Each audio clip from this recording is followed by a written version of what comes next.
now and kind of introduce our speaker.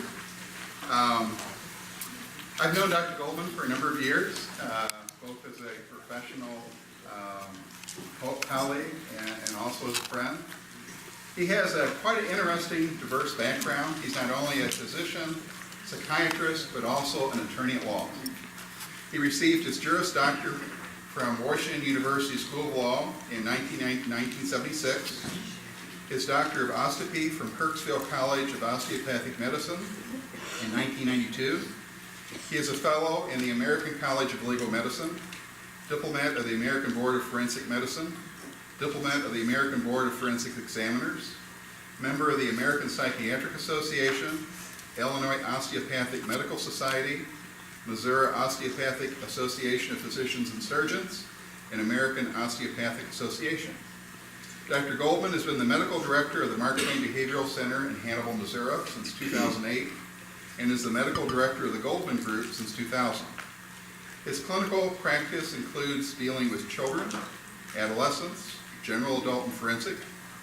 He is an adjunct assistant professor at Southern Illinois University School of Medicine, Department of Medical Humanities. He is an assistant professor at Kirksville College of Osteopathic Medicine, Department of Neurobehavioral Sciences, and is also a visiting professor at Pacific Northwest University School of Medicine. So we feel very privileged to have him here today, and I'd like you to welcome Dr. Goldman. Thank you. Chuck, I want to thank you very much for that very generous introduction. It's a pleasure to be here with you all today, and I'm going to turn the volume down just a little. Is that a little better? Yes. Please, if you can't hear, let me know, and if it's too loud, also let me know. I want to thank you all for coming out on such a gloomy day, and a Friday at that. Today we're going to journey through psychiatry, and I know most of you here have a lot of background in psychiatry, in mental health, in dealing with treating patients and intervening in their lives, both socially and medically. I'm hoping that you'll be able to ask questions as you want. We'll move quickly today. We have lots of areas that we're going to cover, and if you are looking for resources, all of the material, thank you very much, Chuck, thanks. All of the information about which we will be speaking today is found here in the DSM-5. This is the small pocket version. I don't know if y'all have this. It's a handy guide. The other information at the end of the day, we'll be talking about medical, legal, medical jurisprudence, medical ethics. I have a copy of a guide that's handy. This is not an egregious self-serving statement, although it may sound like it. The Goldman Guide to Medical Jurisprudence and Medical Ethics, used in medical schools to give you the background for medical legal issues. There's a brand new copy of the Goldman Guide to Psychiatry with the DSM-5 update. If any of you have copies of the original text, there is the DSM-5 companion update that goes with that guide. So that material is there. If any of you are having to take boards, this guide is for board preparation, and it is keyed into the main textbook. There we have it. We will lecture today until 11:30, at which time then we will all escape for lunch, hopefully ahead of the usual and customary lunch crowd by escaping by 11:30. I think that's right. Yes. Then we'll resume, and then we will proceed until 4 o'clock this afternoon. I want to leave plenty of time for questions. No time for answers, just plenty of time for questions. Introduction. In beginning, when we assess patients, how do we address them? What are key issues upon which to focus? Number one, we want to look at age, because we know that in assessing patients with mental health issues, as in all areas of medicine, age is critical. We see certain disease states that tend to present at different age periods. And so when we're making diagnoses, we need to look at the age. We need to look at gender, because we see certain conditions with different symptomatology based upon gender. We want to look at the symptoms. What are the presenting symptoms? Time frames are critical. Onset, frequency, duration. This helps us to determine diagnoses. Case in point, major depressive disorder is hallmarked by the major depressive episode. That has to have most of the day, every day for at least 2 weeks. Prominent symptoms. Time frames are critical. Then we look at past episodes, past treatments. We don't want to reinvent the wheel. Has the individual had this condition before? If so, when was its onset? What was its frequency? How long did it last? And what treatment was effective? What treatments were ineffective? Does anything make the condition better or worse? If we ask the patients, they'll let us know. That helps us. Family history. This is really critical because of the genetic potential for disease states, and the family history is important for learned behaviors. We look to see, is this a learned behavior? When we're looking at personality disorders, the family constellation is very important. The big three: hallucinations, homicidal ideations, suicidal ideations. No matter what we do, we must always ask this. The reason, safety. We have to be certain the patient is safe. We have to be certain everyone around the patient is safe. And we have to be certain we're safe. If we're not safe, we can't continue to provide care to others who come to us. Neurophysical, neurochemical pathways. This determines our treatment approach. And based on that, we look to the big six: sleep, appetite, memory, concentration, energy, libido. Samsel. The S, the pluralization, reminds us to ask about suicidal ideations, homicidal ideations, and hallucinations. We have to rule out underlying physical illnesses and disorders. So we have to be thinking labs. This helps us determine, is this truly supratentorial, above, is it psychiatry, or is this something physiological that is masquerading as a psychiatric disorder? We'll get into that later on. Then we come up with our differential diagnoses, and we then formulate our treatment approach. We look at efficacy versus effectiveness. Efficacy looks to benefit of medication without concern with regard to side effects, where effectiveness, we want the greatest amount of benefit with the least amount of side effect. And then we determine, how are we going to intervene and treat? Are we going to do strictly pharmacotherapy? Is this purely just a medication issue? Or do we need to look at psychotherapy?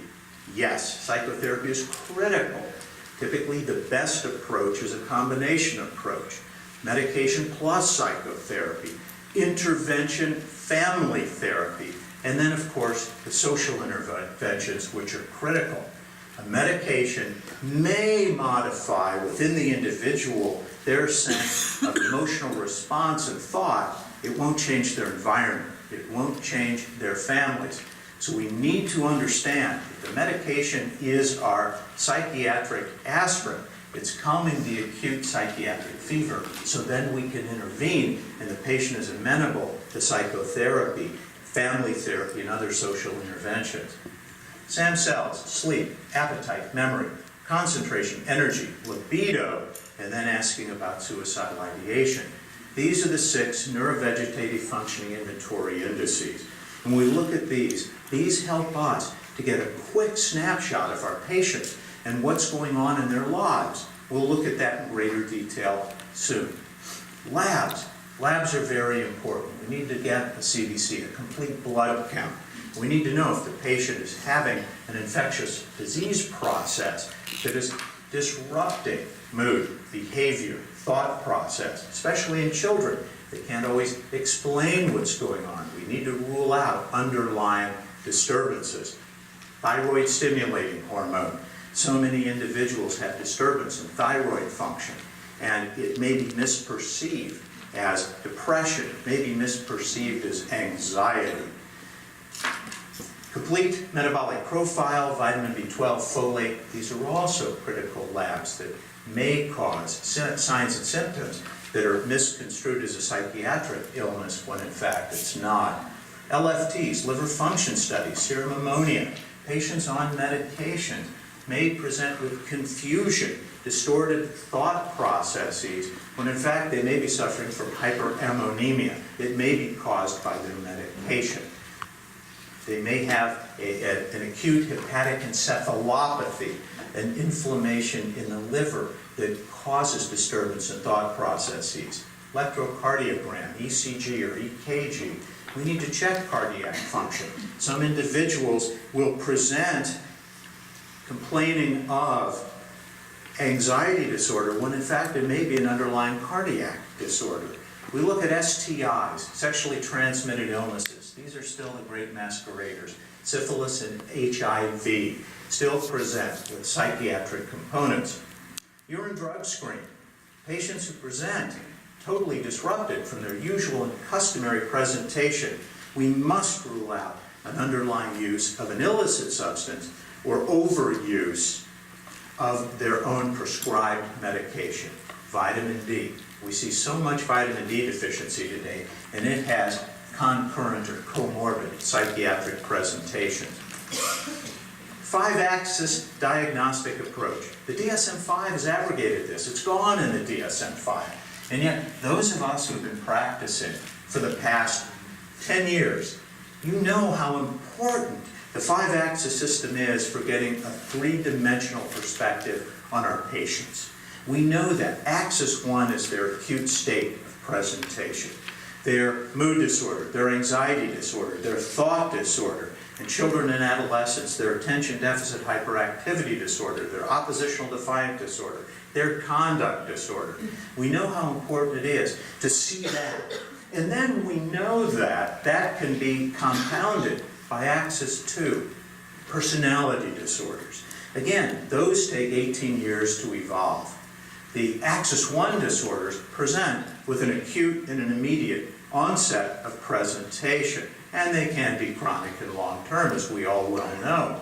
Axis 2, while we look at it as the personality matrix, we also know that axis 2 is the intellectual capacity deficit. So it's important to keep that in mind, because when we see a patient who presents with a mood disorder, anxiety disorder, thought disorder, and they have co-occurring intellectual capacity deficits, we know that has a dramatic influence on how we intervene and treat with our therapy. Axis 3 are the medical diagnoses, the physical illnesses. That's a key component of the patient's life. That affects his or her mood, anxiety, and thought. Axis 4, the psychosocial stressors, we need to look to that. Are those the precipitating factors? Of course they are. For the now in the trauma adjustment disorder, which used to be found in the mood disorders category. And then the global assessment of functioning. We know that, we look at WHO-DAS-2 now, the global assessment of functioning always gave us a scale number that let us know how this patient numerically is functioning, and is this patient a good candidate for hospitalization. While the DSM-5 has abrogated the 5 axes, we still use them intellectually, and we still talk about them in our practices. Treatment approaches. Mood disorders, we look to the antidepressants. Mood disorders, up and down, above and below euthymia, we look to the atypical or the typical antipsychotics. We look to anti-seizure medications, and we look to lithium. Lithium is still a very good medication for treating bipolar disorder, as well as helping with depressive disorder. We use it as an augmentation agent in depression. Recent studies have shown that lithium may have anti-suicidal qualities. Anxiety disorders. Again, the antidepressants come in treating the anxiety disorders, and that's included in your slide set, which medications have benefit in treating which disorders.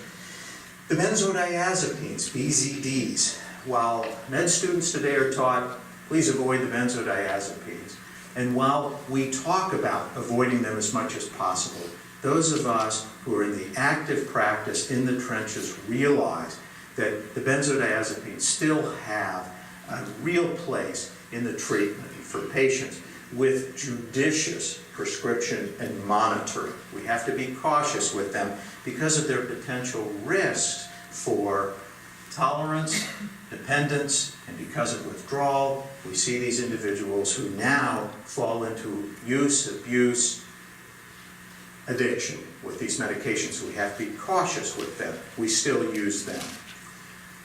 Then we'll use buspirone, which is FDA approved specifically for anxiety disorders. Patients who have been to the promised land, already been to the benzodiazepines, typically don't get the benefit from the buspirone. Patients who are quote-unquote treatment naive, buspirone is a very good place to start. Off-label, we may use antipsychotics. Again, that's an off-label treatment approach. We may use something such as quetiapine, Seroquel, low dose, 25 milligrams, once, twice, 3 times a day to help calm anxiety, being aware of the potential risks and side effects of that medication as an atypical antipsychotic. Thought disorders. When we're looking at the thought disorders, we have to think about antipsychotics. We may use them in combination with the antidepressants. We may use them in combination with anti-seizure medications. And we may use them in combination with lithium. Again, being cautious of potential risks and side effects. I'm talking quickly now, not because I'm hypomanic due to lack of sleep and hypercaffeination. I'm doing it because I'm watching the clock, and I know we have a schedule, and I'm going to do my best to stay as close to it as possible. Should you need to take a break anytime during this, please feel free to do so. You don't have to raise your hand and ask permission. And if you step out to use the restroom and want to take off quickly and escape, it's okay, I understand. The DSM-4-TR, I put this here just to let us know that it's merely a guide. The DSM-4-TR, as with the DSM-5, is a guide. It is not the quintessential single tool that we use. And as it says here in the bottom, inclusion here does not imply that the condition meets legal or other non-medical criteria for mental disability. This is their disclaimer when it comes to forensic issues. The DSM-5, again, the same thing. It says the symptoms contained in the respective diagnostic criteria sets do not constitute comprehensive definitions of underlying disorders that are far more complex than can be described in these brief summaries. So again, it just lets us know it's a guide. When we look at the big issues in psychiatry, this was the old perspective. This was under the DSM-4, the DSM-4-TR, mood, anxiety, thought. It was very neat and clean. The affective mood disorders, boom, they're right there. Anxiety disorder, very neat and clean, easy to memorize, easy to remember. Thought disorders, the same. Then we moved to the DSM-5. The DSM-5 is a little noisier. It tends to be a little more confusing. And this is a map of it superimposed on the DSM-4. This hopefully cleans it up. This now helps us with the DSM-5 looking at mood disorders. The key element is to think about moods above and below euthymia. So we have the bipolar disorders and we have the depressive disorders. We're going to go into those in the next hour. Anxiety disorders, what you will notice in the top box where it says anxiety disorders, alas, panic disorder was left out. It shouldn't be left out. It's still there. And it's even in the DSM-5. It was left out on this slide. We'll pick it up in the anxiety disorders. It shows up on the slide there.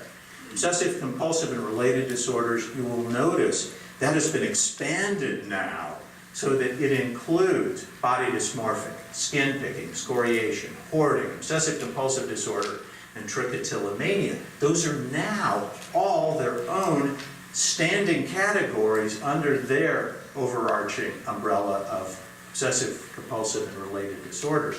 Then what we have now in the DSM-5 is this trauma and stressor related disorders category under anxiety. And you'll notice in there we now have the adjustment disorder is in there. That's missing on there too, yet that's in there. Adjustment disorder is now found under trauma and stressor related disorders. So please add that to your slide. And then schizophrenia spectrum and other psychotic disorders, that's still pretty much what it was under DSM-4, except we've added in the personality disorder now is double categorized. It's categorized under personality disorders, and schizotypal personality disorder is now also categorized in the thought disorders column. Let's look at all of this. When we talk about psychiatry, when we talk about mental health, what are we really looking at? We're looking at something that defies complete explanation and that defies complete quantification. Because we're looking at something that is unique in the mental health field, energy. We're looking at the energy that exists within all of us. And it's an energy in the patients that we see. And we see patients will come in one day with an elevated energy level, and the next day they're de-energized. And I want to demonstrate that here today. We are neurochemical behavioral beings. And you'll notice the key neurotransmitters that exist within us. Gamma-aminobutyric acid, GABA, it calms. Glutamate is excitatory. Dopamine, norepinephrine, and serotonin are the three key neurotransmitters about which we will focus throughout the rest of the day. These we see have impact, dopamine, norepinephrine, and serotonin, in depression. They have impact in thought disorder. They have impact in anxiety. They have impact when we look at attention deficit hyperactivity disorder in children, and they have impact when we're looking at tic disorders. They have impact in thought disorder. So we will address all of those. Energy. If I may, I'm going to ask, I don't want to cause anyone any anxiety or stress, may I please have 2 volunteers that are willing to come forward, and I promise no volunteers will be injured in the making of this demonstration. Yes, please. Jerry, thank you. May I have you come forward? And if we may have someone from this side of the room. Thank you. I thank you very much. I'm going to bring you both forward, and please a round of applause for our great colleagues. Thank you. And now, please, I'm going to bring you both. Yes, perfect. I will stand in between for a moment. And I'm going to ask if you'll please share your name with all present. Jerry Spurgeon. Yes, and if you'll, I know you both, if you'll share your name with all present. Jessica Bramlett. Yes. Now what I'm going to do is I am going to ask Jerry and Jessica. Jerry, I'm going to ask you please just to take hold of this right there. Perfect.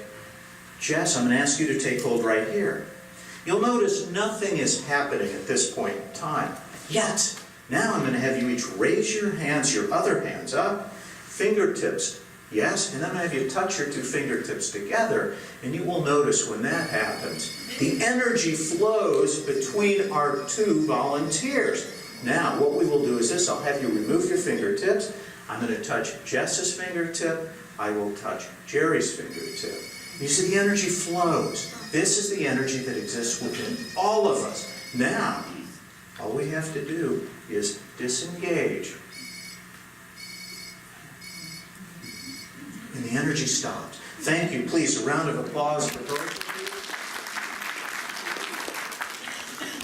you. This helps to illustrate the energy that exists and that exists between us and our patients. And so it's important to realize that when we meet with a patient, we establish rapport. We create a relationship. And that relationship generates energy. Now, I'm going to ask you all, if you will,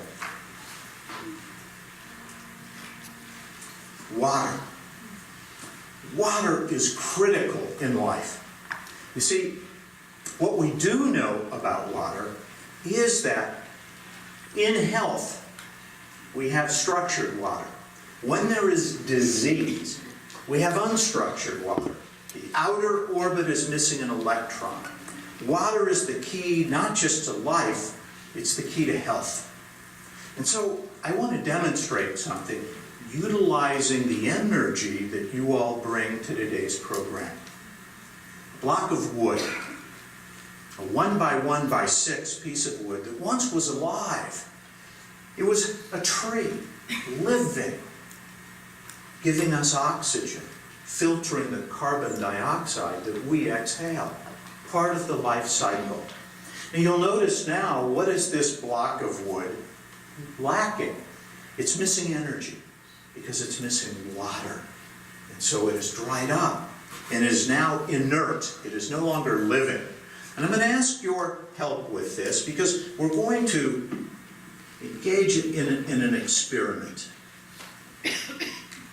We will place the block of wood gently against the bottle of water.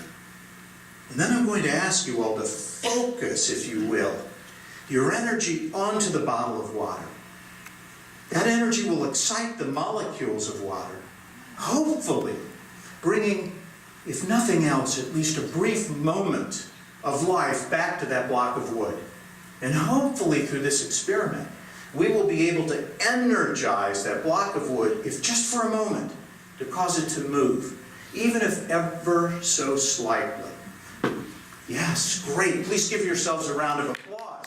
Your energy has helped to move that block of wood. Energy. Energy can be positive.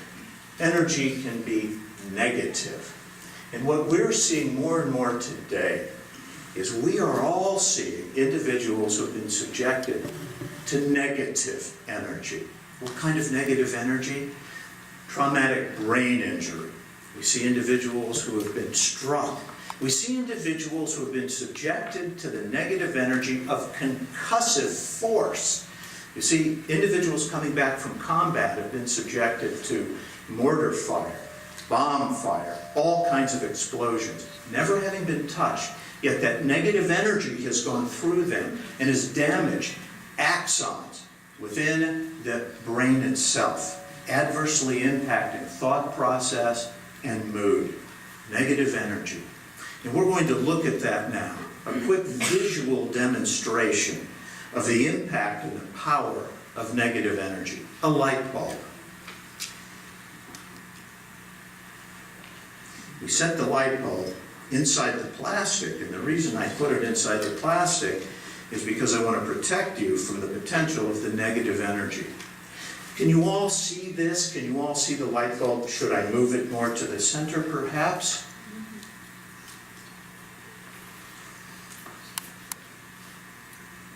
Is that better? Because now what I'm going to ask you all to do, I'm going to ask you all, please, to focus on that plastic container. Because I'm going to ask you, if you will, to focus your energy into the container. Because as you do, I want you to take the negative energy. When you got up this morning, whatever didn't go right, that's negative energy. And I want you to focus it, if you will, into that plastic square. Because as you focus into that plastic square, the negative energy is going to build up inside of there. And you will see what negative energy can do. In fact, the trauma it can create. Because as you look,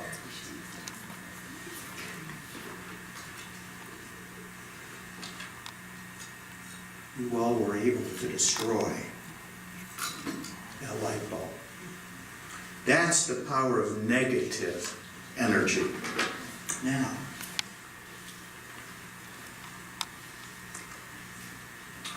psychotherapy. We'll look at medications today. We'll talk about that. And I please look forward to your questions about medication. Please know that while we may look at and focus on medication, psychotherapy is critical.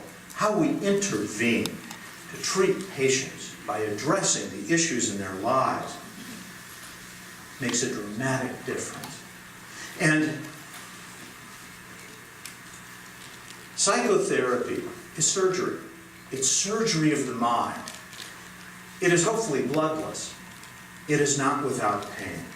And our goal is to make psychotherapy as successful as possible with the least amount of pain.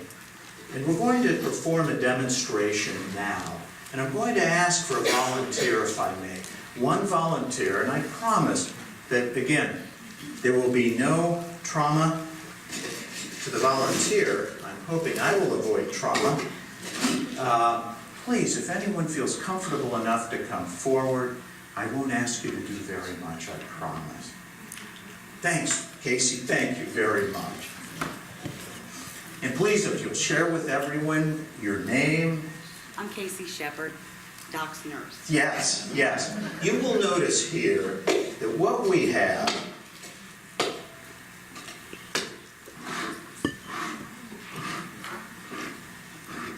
are little holders with a spike. Now this spike, I will ask if you'll hold your hand out. Casey will verify that's a heavy spike. And if you will verify that the tip is very sharp. Yes. Yes. And what I will do quickly, for those of you who would like to, I'll just go to the center. If you would like to touch that, gently and carefully, please. Would you verify that's a sharp spike? Very good. Yes, very good. Now, what I'm going to do, in a moment, I will ask Casey to move the spike around, keeping them in a row if it's okay and with enough distance between, and then covering each of these. So I have no idea where the spike is. Before we do it, I'm going to ask you again, please, just to touch this. So you're imbuing your energy into this spike. Very good, because that will assist me. Now, you can move it, or you can just lift it out and stick it wherever you want. However, my back will be to you, so I will have no idea where the spike is. And I'm going to ask you, please, to move the spike and then cover all of those. So I have no idea where the spike is. You all will know where the spike is. And then when you're ready, Casey, I just want you to say, Dave, I'm ready. I'm ready, Dave. All right. And now, you may return to your seat. Thank you. Thanks.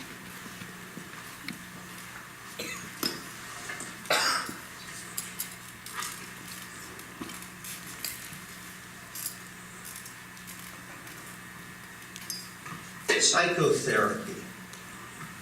Our goal in psychotherapy is to build rapport with our patients. So that once we've built rapport, we are able to guide them through the rough spots, to help them gain insight, so that we allow them to find the information that they're looking for in a way of changing and modifying their lives without us causing them too much pain. It is not painless, and we know that as individuals move into the gaining of insight, we know that our role is to help them look inside themselves. We hope to help them through very careful wording and approach to reach through and into the unconscious, to unlock those issues through which the defense mechanisms hide the information, so that we're able to get a sense of when and where we're able to help our patients achieve and accomplish what they need to without them feeling impaled upon the spike of life's pitfalls.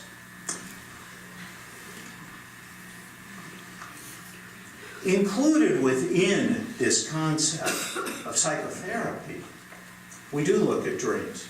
Dreams have meaning and have value. Sigmund Freud called them the royal road to the unconscious.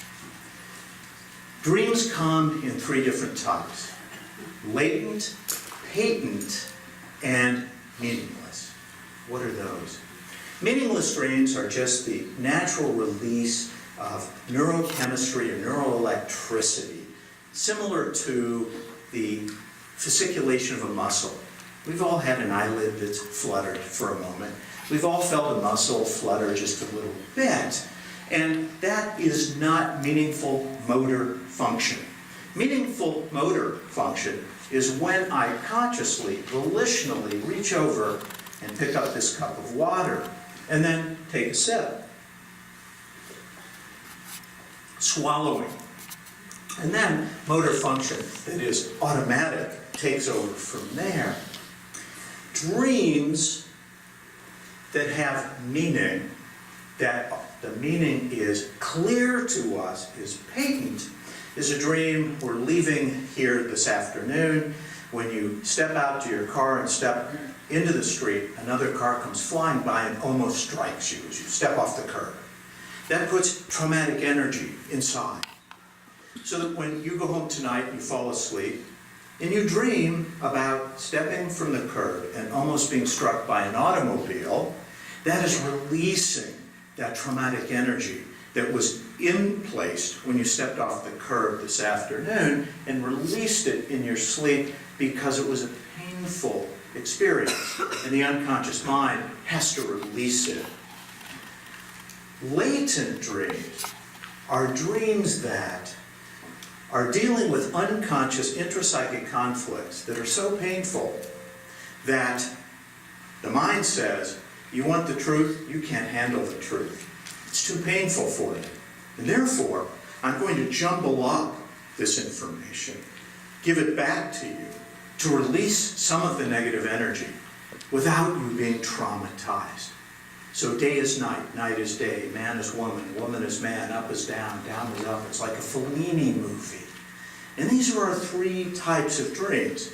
Those that have no real meaning, those that have clear meaning, and those that really need interpreting because they're too painful for us to understand them.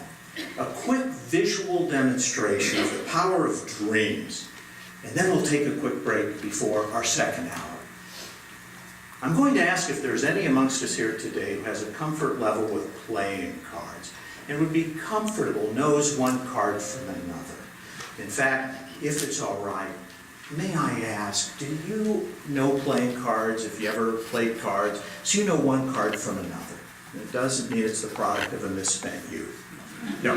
Now, what I'm going to do, I am going to ask, if I may I throw you a box of cards and ask you to catch it? No stress, I promise. Okay? I'm going to throw you the box of cards. There you go. Good catch. Good catch. Now, I'm going to ask, if you will, please, to open the box of cards, yes, and then to take the deck out, and then hand the box to your colleague on your right. Perfect. Now have you hold on to the box. Now I'm going to ask you, if you will, please, to go through the cards. And I'm going to ask you, please, to find a card that you like, not a joker, please, I'll be the joker. I'm going to have you go through and find a card, and once you've found the card that you like, I'm going to have you, I don't want to see it, I'm going to have you take it out of the deck. Then I'm going to have you take the deck, turn it face up toward the ceiling, squaring up the cards, and putting your card in face down. Perfect. Now I'm going to ask you, if you will, please, to borrow back the box. Perfect. And now I'm going to ask you, if you will, to please put the cards back in the box. Perfect. And I'm going to ask you to close the box. That's important. Thank you. And then I'm going to have you throw the box to me. Excellent. Good throw. You see, at 3 o'clock this morning, I awoke from a sound sleep in which I was dreaming. I dreamt we were going to do this today. And so I took the cards out of that box, and I looked through and I removed one card.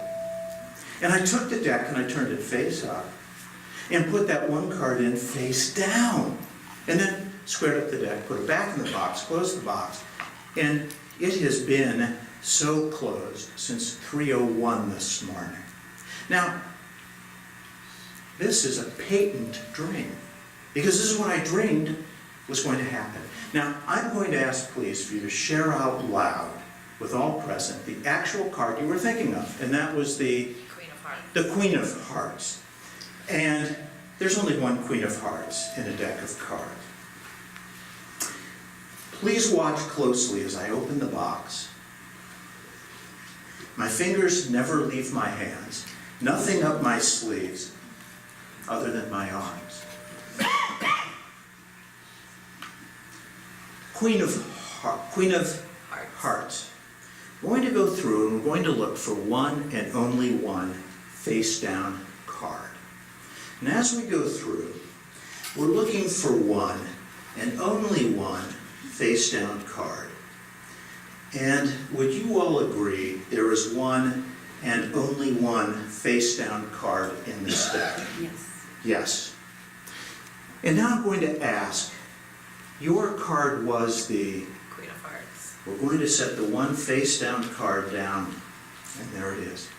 Would it not be a small miracle, at least, if we had synchronicity and the cards match and my dream was truly, truly patent? Let's look. The Queen of Hearts was your card, and how did we do? Very good. Thank you.